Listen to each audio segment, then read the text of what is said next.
This session is being chaired by Lieutenant General N.C. Marwa, member NDMA, and co-chaired by Shri Aurobindo Behera, IAS retired.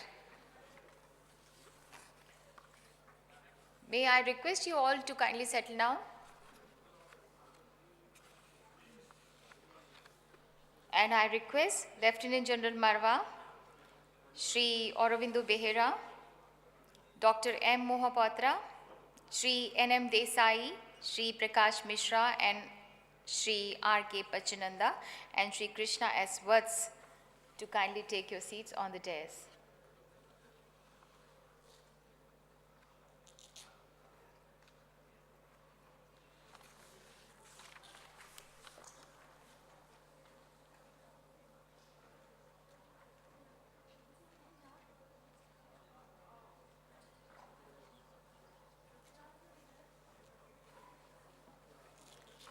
Lieutenant General Marwa, in his career spanning over 40 years, has vast operational experience of handling rescue and relief operations during flood and earthquakes.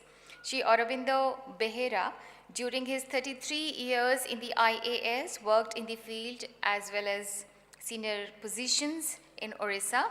आपके कार्य क्षेत्रों में आपदा प्रबंधन तथा natural resource management भी शामिल रहे.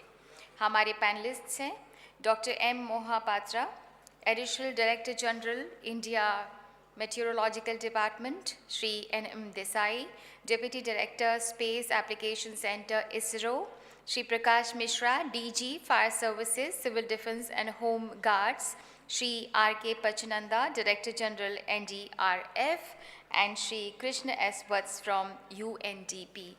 And now I hand over this floor to the Chair, Lieutenant General N.C. Marwa, to begin the proceedings. Thank you.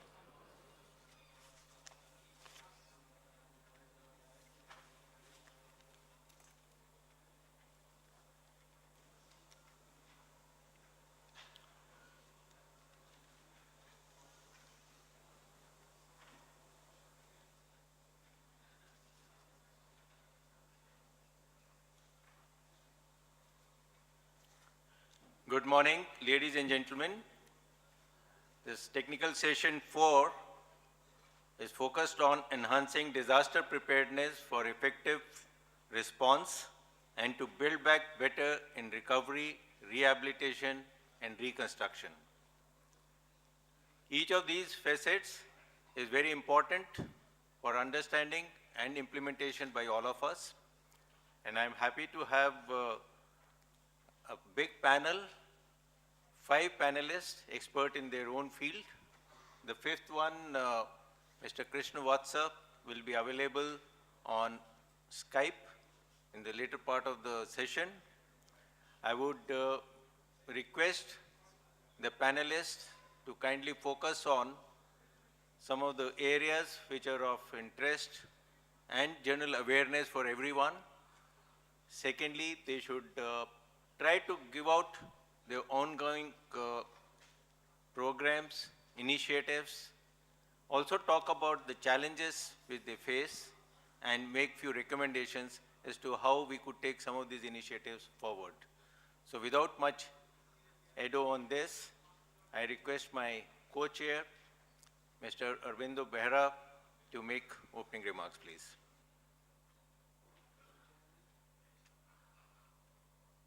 Mr. Chairman, distinguished panelists, and friends, colleagues, and delegates. I'll make very few points on disaster preparedness and its relevance and importance in the disaster management framework. Actually, when we talk of preparedness, we have to understand what exactly we are talking about, preparedness for what, at what level, at what scale, and what are the different components of preparedness. The preparedness, the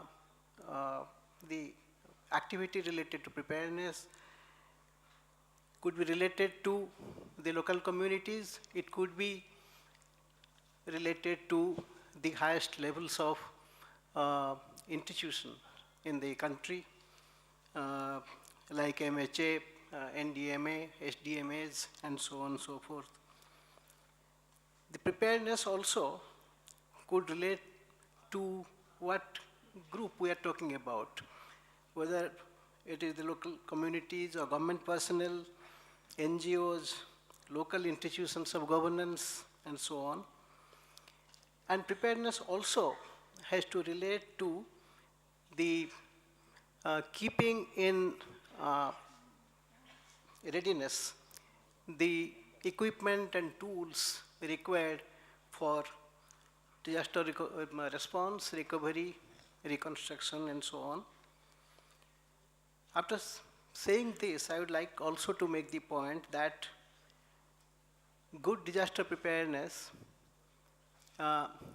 is a must for good, effective disaster response and also post-response activities.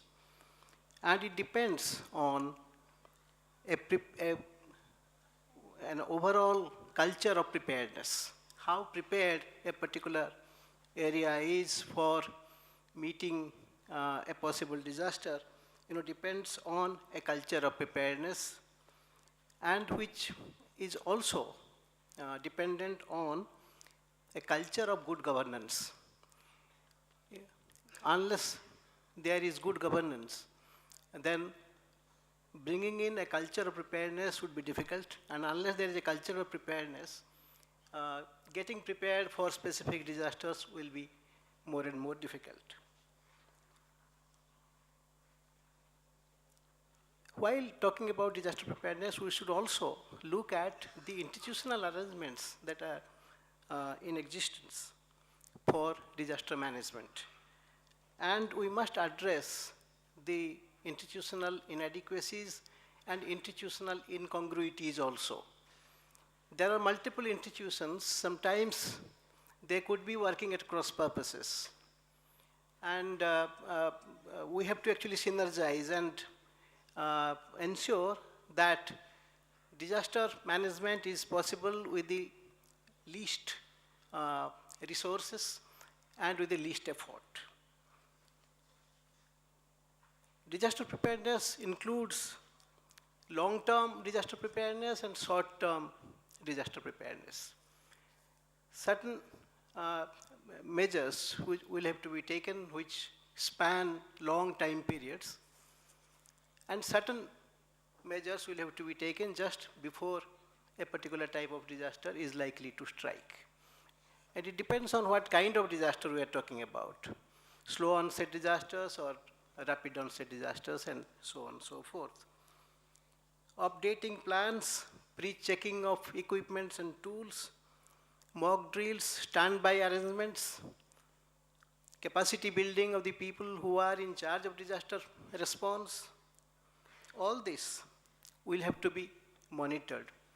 And in the last session, a mention was made about auditing by the SDMAs. I think it's a very good point. While departments, government departments and different government institutions, semi-government institutions, even civil society organizations will have to check and go through their drills and the checklists. It is the disaster management authorities which have to work as an auditing agency. They will have to certify at what level of preparedness different frontline organizations are and different government departments are. Lastly, I will again appeal, in fact, to the Government of India, to the state governments, and the state disaster management authorities, that they must address some of the institutional issues with a sense of urgency.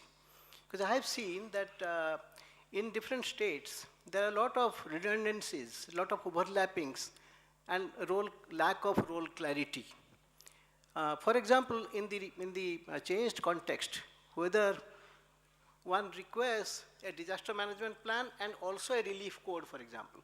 In Bihar or Odisha and many other states, we have relief codes. Actually, while drafting a new relief code for Odisha, I realized that there are many parts of that relief code which are already there in the disaster management plans. So whether we require so many documents, what is the document that one would ultimately will have to rely on and will have to refer when there is an emergency. Another point that I have been making for some time, at least in Odisha, that my friend Prakash Mishra is there, he's looking after the fire services, civil defense and all that. The fire stations, the fire services in every state, I think they're quite a formidable force now. In terms of their reach, in terms of their presence, in terms of their capacities, I think it's quite a formidable force. So whether the fire services should not be formally recognized as the first responder, and the actually, yes, I think it will be really good if the fire services are renamed as the emergency service centers or something like that. In Odisha, I don't think it. So this could be adopted, all over the country, and they could really be strengthened so that they can address all kinds of disasters, including man-made disasters. So with this, I will stop here, and I look forward to listening to our distinguished panelists. Thank you. Thank you. I would like to invite Dr. Mahapatra, Additional Director General IMD, who's made significant contributions in modernization and improvement of early warning, especially in terms of the cyclone warning services. We all understand that the 80% of the natural disasters are hydrometeorological in nature. So therefore, the role played by the early warning and forecasting agencies, particularly IMD, Central Water Commission, INCOIS, and so on, is very significant. A lot of good initiatives have been taken by them in the recent past, which I'm sure Dr. Mohapatra will be talking about. But what lies ahead is what is of concern to all of us, the challenges in terms of the cloud burst, the urban floods, and the requirement of going down to the block level and maybe the district level to give early warning is what is a challenge. Over to Dr. Mahapatra. Yeah. Respected Chairman, Co-Chairman, my distinguished co-panelists, and distinguished delegates, dear friends and colleagues. So as you can see, this panel is meant for preparedness, and the fast track has been given to early warning system. Why is it so? There was a recent survey for South Asia and Southeast Asia, and finding is that if you consider the various aspects of disaster risk reductions, the response was any action on the early warning system improvement can have the immediate and faster impact in the disaster risk reductions. And it is also the fact that entire disaster risk reduction with respect to a particular event starts with the early warning. So therefore, perhaps I have given the opportunity to speak first on the early warning system.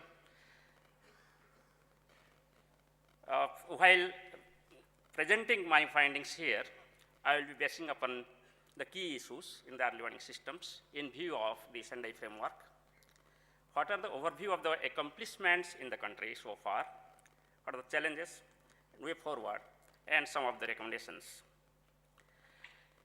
If we just look at the Sendai framework, it states that to invest in development, maintenance, and strengthening of people-centered, multi-hazard, multi-sectoral forecasting and early warning systems, with the help of many mechanisms, including hazard monitoring telecommunication systems.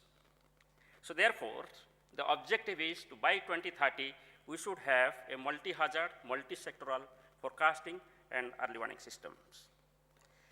There is another key issue in the Sendai framework, that is there should be a regional mechanism also for disaster risk reductions through an effective early warning systems.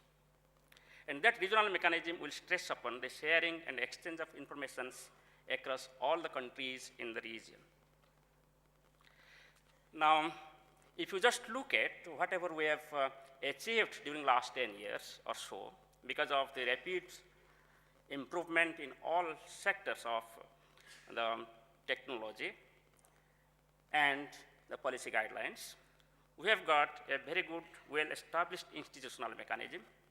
We have got the early warning systems infrastructure and standard protocols. We have an established regional cooperation with the different countries in the region, R&D, capacity building, and confidence building measures. If you just look at the institutional arrangement in the country, India Meteorological Department is responsible for all meteorological hazards, Central Order Commission for floods, Geological Survey of India for landslides, National Center for Seismology in Ministry of Earth Sciences is responsible for earthquake, and Indian National Center for Ocean Information System is responsible for tsunami and wave warning, etc., over North Indian Ocean. So, however, this practice was going on. In 2006, government came up with the establishment of a ministry, that is Ministry of Earth Sciences, with an objective that the disaster cannot be fractured into the atmosphere, ocean, or earth. So it was understood that if you want to have a realistic assessment of the disasters and its management, we should have an integral approach towards observations, monitoring, analysis, forecasting, and warning disseminations. Therefore, the existence came for the Ministry of Earth Sciences. Under Ministry of Earth Sciences, for hydrometeorological hazards, we have got the IMD and INCOIS, which deals with tropical cyclones, local severe storms, winter storms. And of course, we support for the flood forecasting and warning systems, and drought, and snow avalanches. Then climate change impacts and severe weather events are taken care by Indian Institute of Tropical Meteorology and India Meteorological Department. Environmental impacts like air pollution, haze, fog, and smoke, which are hazardous also in the recent times, are taken care by India Meteorological Department. Coastal zone management is taken care by ICMAM, the under Ministry of Earth Sciences. Coastal erosion also is taken care by ICMAM.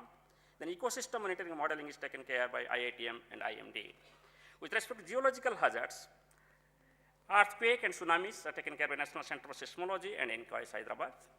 And also we support for rain-induced landslides or mudslides, which is taken care by IMD for providing a warning on the heavy rain, and the warning is supposed to be given by Geological Survey of India. So if I just want to express what is the entire mechanism of early warning system in the Ministry of Earth Sciences for various types of hydrometeorological hazards, basically it starts with detection of the hazards. So therefore, detection is taken care with the help of the observations from 3 dimensions. I will say 4 dimensions, that 3 dimension is space and 4th dimension in time, with the help of the surface network, then upper air, then space-based observations like geostationary satellites and polar orbiting satellites. All these observations are assessed to find out the initial condition of the status of the various kinds of weather systems and hazards prevailing in the country and the surrounding. At the same time, all these informations are fed into an array of numerical weather prediction models to derive the numerical forecasts. Now, the forecaster, with the help of a very good decision support system, which is an objective decision support system, comes to a conclusion that is called as the end forecast. And this end forecast is reaches to public and disaster managers in the form of the public weather services for decision making and the actions. So if you just look at some of the few important achievements has been like this. We have been able to provide in recent years the forecast at every 12 kilometers with the help of a global numerical weather prediction models, and at every 3 kilometers with the help of a regional weather prediction models. There have been improved capability for predicting high impact weather events, including heavy rain, thunderstorm, cyclone, fog, heat wave, cold wave, etc. The lead period of the forecast has increased up to 7 days. If you just go back, say 10 years back, it was almost limited to lead period of warning to 24 hours to 48 hours. Now, in the spatial range, we have gone up to district level warning, and on pilot basis, we are giving the warning for block level for 200 blocks. Then specialized services have been introduced for the sectoral applications like power and health. There are dedicated services as per the requirements, for example, pilgrimage, hill areas, sports, expeditions, etc. And there has been not only the warning and forecast in the short to medium range, that is up to 5 to 7 days, but also we have introduced the extended range, that is forecast up to 2 weeks, and also seasonal range, that is for the next seasons. If you just take one or two examples, I'll just show here, not all the severe weather events. If you just example of monsoon, which is the lifeline for the country, we have got the nowcast, that is forecast for few hours, what will happen to the heavy rainfall in a particular region. And this is issued for towns, cities, and districts. With short range forecast up to 3 days, this is also again issued for towns, cities, districts, and meteorological subdivisions. medium-range forecasts are issued for districts and meteorological subdivisions. By this way, we provide forecast real time every day, 4 times, up to 10 days. Considering the accuracy of this heavy rainfall forecast during monsoon season, if you just look at, yes, our accuracy of detecting the occurrence of heavy rainfall has increased from 49% to 67%. That means still 2/3 of heavy rainfall goes unpredicted. So that is the missing rate. And however, false alarm has decreased, and hence the confidence of the disaster managers and general public in the forecast have increased. So therefore, if you just look at these graphics, you can find that there is still scope to improve the heavy rainfall warning in the location-specific and also district-specific spatial scales. But however, these leftmost graphics, you can find out that warning is being issued every day, valid up to 3 days for each and every district about the occurrence of heavy rainfall. Now, based on this prediction of the heavy rainfall, we provide the hydrological services to Central Water Commission and to other agencies for flood monitoring and forecasting. You will be happy to know that the entire country is now covered by Central Water Commission to provide the flood forecasting. There are about 146 river catchments which are being covered, including recently Jammu and Kashmir, for providing the quantitative precipitation forecast and hence running the hydrological model to provide the flood forecast. Similarly, if you consider the cyclones, yes, all of us are aware that we have been passing through a paradigm shift with respect to cyclone monitoring, forecasting, running services. Country has earned name and fame because of the recent cyclones like Philin, Hudud, and Vardhan. We have been awarded with many laurels from the international agencies. And here what we find actually that we have been equipped with latest tools and technology which are above par if compared to other international centers. Here also if we just look at, yes, we have come down in our errors by about 50% and our skill is improving gradually from riding a ladder over the hills. But however, still there is scope to improve, and our target is that we should improve further the skill in forecasting by 20%, and the lead period of which is at present 5 days, it should go up to 7 days. The another point is that we are providing impact-based forecast for cyclone warning at present, but this is the static impact-based forecast. What is the need of the hour is dynamical impact-based forecast, for which we need the digital data, and Indian Space Research Organization is working in this field at present. And we hope in future, we will be able to provide dynamical impact-based forecast and warning for not only cyclones, but also other severe weather events. Similarly, if you just come to the city-specific forecast, which is more challenging compared to districts and meteorological subdivisions, we have introduced the nowcast. Now we are issuing nowcast for 227 cities, and these nowcasts are valid for next to 3 to 4 hours. It is provided for all severe types of weather events. Not only that, we also provide a forecast for national highway and also railways. And location-specific forecast for major cities, we have been introduced to 324 cities. The target is we should go up to 600 cities, and skill for this forecast should improve by 20%. There is another improvement in recent years. If you just compare for last 2 years, there has been significant reduction in loss of life due to heat waves. And this heat wave mechanism has been implemented by each and every state government. It's mainly because of the heat action plan. There is a specific plan with the guidance of various central ministries and state ministries. This is just an example of Ahmedabad heat action plan. It has been extended to many cities. And not only that, in addition to city-specific heat action plan, every state has also got heat action plan. Their Ministry of Earth Science plays a role by providing the early warning on heat wave. Similarly, if we just come to the ocean state forecast, marine forecast is very important to avoid the marine disasters. And Indian National Center for Ocean Influence Services provides a range of products and forecasts to various stakeholders.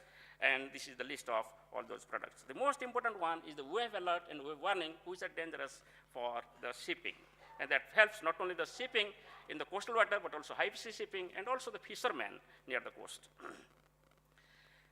Then another important success story is the tsunami early warning system. As you know, compared to December 2004, we have come a long way to improve our tsunami early warning system. And tsunami early warning system of Ministry of Earth Sciences is a regional center to provide the warning to all the Asia Pacific countries. Then what we learned actually, if you just look at all these improvements and achievements, we learned that accuracy and improvement in services is achieved because of the science and technology upgradations. So there is a learning that we have to continuously invest in science and technology upgradations. We have to improve the observation network. We have to improve the remotely sensed observations from satellite and radar. then we have to go for super computational facilities, then skilled human resource, improve tools and technology, the confidence building measures for disaster management agencies and the public, and of course, we should have the international collaborations for exchange of the ideas and knowledge and experience. Then research and development, of course, is a part and parcel of that. So if you just look at the challenges ahead are to scale up the observing systems. We have to scale up the observation system instead of, if you look at India, India is bound by Himalayas to the north and oceans to the east, west, and to the south. So it becomes more challenging to improve the observing systems. Here comes to the rescue the satellite observations which can provide the remote observations from these areas. So then, of course, we have to go for the block level forecast, location-specific forecast, and agglomerate advisories for village level. So we have taken up the scheme for village level forecasting. So we have to go for sub-basin scale precipitation forecast. Riverine forecasting has been challenging so far. We have to go a long way if we want to improve the flood forecasting. Similarly, the flood forecasting of urban areas, urban meteorology is a challenging task, and we have to go further for that. Then sectoral applications. Then at the last also, there has been a lot of improvement in weather. With respect to climate also, with respect to weather extremes, climate part also can play a dominant role. So there is a need for advancing the regional climate service framework under the guidance of global framework of climate services. So if you just look at the way forward, yes, we have a very good plan for improving the observational network. We are planning for 10 kilometer observational network throughout the country at the surface. And similarly, we are planning for the entire country to be covered by 1920, the deploy the radar. Of course, here we have the facility of 22 radars by the Indian Air Force. Similarly, for upper air observations, we are planning for each and every 100 kilometer, we should have one upper air observations. And for satellite, yes, ISRO is taking giant steps. Every year we have got the new additions to the satellites. Now we have got the INSAT 3DR, we have got the GSAT, we have got the SCATSAT. By 2024 again we will have for the INSAT 3DS and for the SCATSAT and INSAT 3. So all these are going to improve the monitoring and detection of the severe weather. Similar has been the case with respect to the modeling process. We have the plan that we should go for ensemble-based probabilistic forecast each 10 kilometer by 2024. To further cater to the requirements of the sectoral applications, I'll just give one example of sectoral application here, that is the Gramin Krishi Mosam Seva. This is the target by 2024. This is a Niti Aayog project. So we have to plan, and we are planning already, to reach out each and every farmer. At present, we are reaching out to 2.4 crore farmers by SMS. This is just about 3 to 4% of the total farmers. So our plan is to each and every farmer we should reach out. For that purpose, we are extending our existing 130 stations to 660 district-level agrometeorological field units, that is called DAMO. And with the help of that, we'll be extending to entire network. I may mention here the current study by National Center for Applied Economic Research found that with the help of these 2.4 crore farmers getting SMS through Kisan portal, there has been a huge saving to the economy. About 50,000 crore per year is saved because of this service.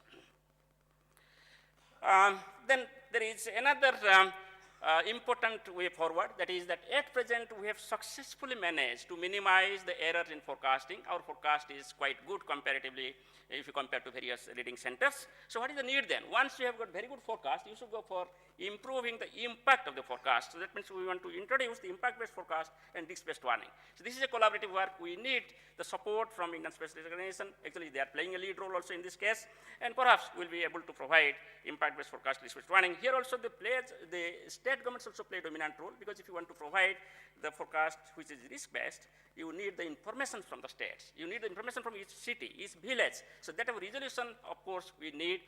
We don't know we will be succeed at what time limit. But however, this is the target. We should have that information if you want to provide really realistic impact-based forecast and warning services for each and every disasters. With respect to warning disseminations, yes, there has been a lot of improvement with respect to warning disseminations. A lot of redundancy is utilized by various early warning agencies. But still, if you ask me, last mile connectivity is not 100%. We have to improve our last mile connectivity. Last mile connectivity for coastal states being taken care with the help of the NCRMP, that's National Cyclone Risk Mitigation Project. But what about last mile for interior states? What about the last mile in the hilly regions? So you have to think about that. And by 2024, of course, there will be a lot of improvement with respect to the IT sectors. We have to be able to utilize all the IT developments to improve upon the last mile connectivity. So we should have the display system at all mega cities and tourist places, and mobile app for each and every disaster. for each cities and each tourist places. And of course, we should have a common alert protocol for all types of hazards. For climate services, yes, we have come a long way. We have got a very good climate data service. We have just shifted here, you can say paradigm shift. Earlier, by 2006 or by 2010, even if you just look at, we are simply providing the climatological data. There was no climatological forecast from India Meteorological Department or Ministry of Earth Sciences. But in recent 2 to 3 years, we have introduced the climatological forecast based on the dynamical models. Earlier, only we have the forecast for monsoon that is based on the statistical models. Recently,